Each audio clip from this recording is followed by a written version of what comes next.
ایک نعت پیش کر رہی ہوں جو مولانا اختر رضا خان بریلوی رحمۃ اللہ علیہ، جن کا تعلق انڈیا سے ہے، ان کا لکھا ہوا کلام ہے. اور اصل میں کچھ اور دیکھ رہی ہوں. جو خواتین تھوڑی تھوڑی سی دیر میں سرگوشی کرنے لگتی، سرگوشی کہتے ہیں آہستہ آہستہ سے بات کرنا، مل تو وہ محفل میں جو ہے وہ میرا بھی دھیان پڑ جاتا ہے، اور دوسری بات یہ ہم بات کر رہے ہوتے ہیں وہ بھی بھول جاتے ہیں اور توجہ بھی ادھر ادھر ہو جاتی ہے. تو اس لیے کوشش کریں جس ذکر میں ہم آئے ہیں اسی میں ہم دھیان دیں. دوسری بات کہ میں مولانا اختر رضا خان بریلوی رحمۃ اللہ علیہ کا جو کلام پیش کرنے لگی ہوں، اس میں انہوں نے آنکھوں کی روشنی مانگی ہے. آنکھوں کی روشنی مانگی ہے، سمجھ آئی؟ ہاں. تو ان کی جب آنکھوں کا آپریشن تھا، میں نے 2 روایات آتی ہے. ایک یہ آتی ہے کہ جب ان کی آنکھوں کا آپریشن تھا اس سے پہلے انہوں نے یہ کلام لکھا تھا، تو ان کو اللہ تعالیٰ نے کامیاب آپریشن ہوا اور ان کو آنکھوں کی بینائی عطا فرمائی. اور ایک روایت میں آتا ہے کہ روضہ رسول صلی اللہ علیہ وسلم پر یہ کلام انہوں نے لکھا تھا، اور جب وہ باہر آئے ہیں روضے سے تو ان کی بینائی جو تھی وہ بہت ہی کم ہو چکی تھی، بالکل نہ ہونے کے برابر. لیکن جب وہ باہر آئے ہیں تو انہوں نے جو ہے وہ مدینے کے نظارے ان کو نظر آنا شروع ہو گئے. تو یہ کیسے نظر آنا شروع ہو گئے؟ جادو ہو گیا تھا؟ جادو نہیں تھا، یہ محبت تھی، یہ عقیدت تھی. جس محبت سے انہوں نے یہ کلام لکھا، جس عقیدت سے انہوں نے یہ کلام لکھا، تو قبولیت میں بالکل ٹائم نہیں لگا. فوراً ان کی جو دعا تھی، جو التجا تھی، وہ اللہ کی بارگاہ میں، اس کے پیارے حبیب صلی اللہ علیہ وسلم کی بارگاہ میں سن لی گئی. اب ہم جب پڑھیں گے، اللہ کا شکر ہے کہ میں آپ کو دیکھ سکتی ہوں، آپ لوگ مجھے دیکھ سکتے ہیں نا. لیکن ہم کیوں پڑھیں گے؟ ایک تو یہ کلام بہت پیارا ہے اس لیے تو پڑھیں گے، لیکن ایک وجہ یہ بھی ہے کہ جیسے اللہ کے فرشتے، اس کے ملائکہ اس محفل میں موجود ہیں، اور بہت ساری ایسی چیزیں جنہیں ہم دیکھنے سے قاصر ہیں. کیونکہ ہمارے پاس وہ نور نظر نہیں ہے. وہی نور نظر ہم اس نعت میں مانگیں گے. تو آئیے مل کر میرے ساتھ اس کلام کو پیش کیجیے گا. منور میری آنکھوں کو میرے شمس و ضحیٰ کر دے، منور میری آنکھوں کو میرے شمس و ضحیٰ کر دے، منور میری آنکھوں کو میرے شمس و ضحیٰ کر دے،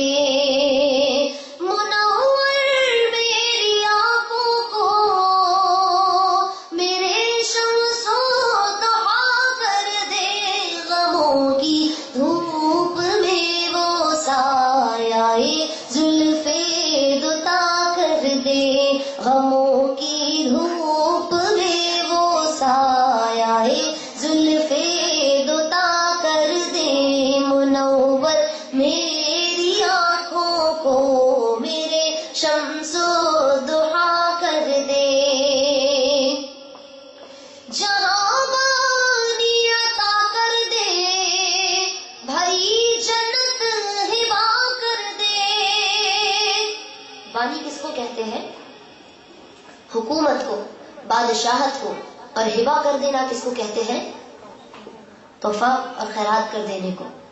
کہ جہاں بانی عطا کر دے، بھری جنت ہبا کر دے، نبی مختار کل ہے جس کو جو چاہے عطا کر دے، نبی مختار کل ہے جس کو جو چاہے عطا کر دے، نبی مختار کل ہے جس کو جو چاہے عطا کر دے.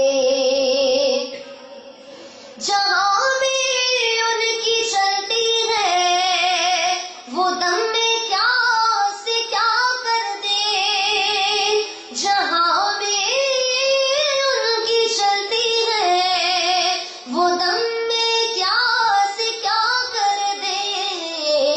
زمین کو آسماں کر دے، زمین کو آسماں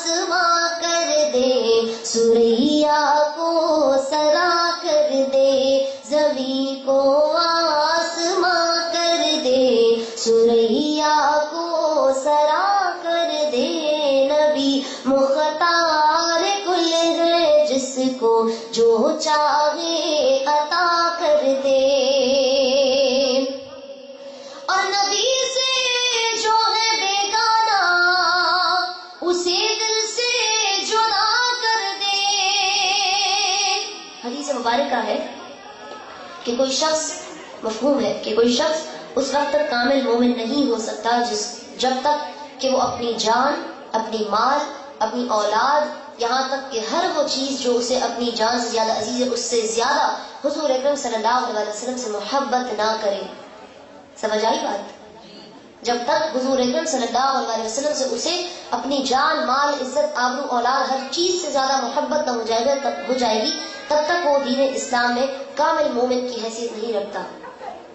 شاعر نے اسی حدیث کی بات کو اس شعر میں کہا ہے کہ نبی سے جو ہے بیگانہ اسے دل سے جدا کر دے، پدر مادر برادر جان و مال ان پر فدا کر دے، پدر مادر برادر جان و مال ان پر فدا کر دے، نبی مختار کل ہے جس کو جو چاہے عطا کر دے۔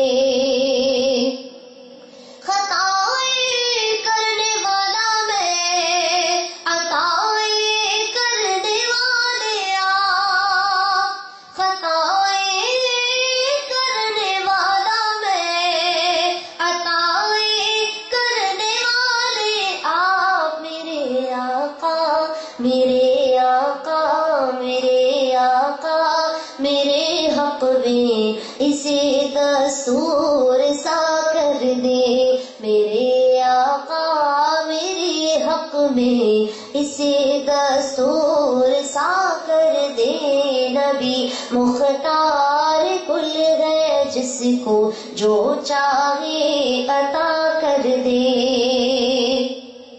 اور مجھے کیا فکر ہو اختر میرے یاور ہے وہ یاور۔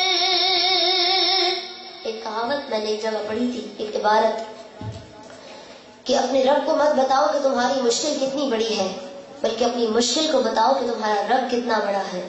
کہ مجھے کیا فکر ہو اختر میرے یاور ہے وہ یاور، بلاؤں کو میری جو خود بلاؤں کو میری جو خود بلاؤں کو میری جو خود گرفتارے بلا کر دے، بلاؤں کو میری جو خود گرفتارے بلا کر دے، نبی مختار کل ہے جس کو جو چاہے عطا کر دے، منور میری آنکھوں کو میری شمس و ضحیٰ کر دے۔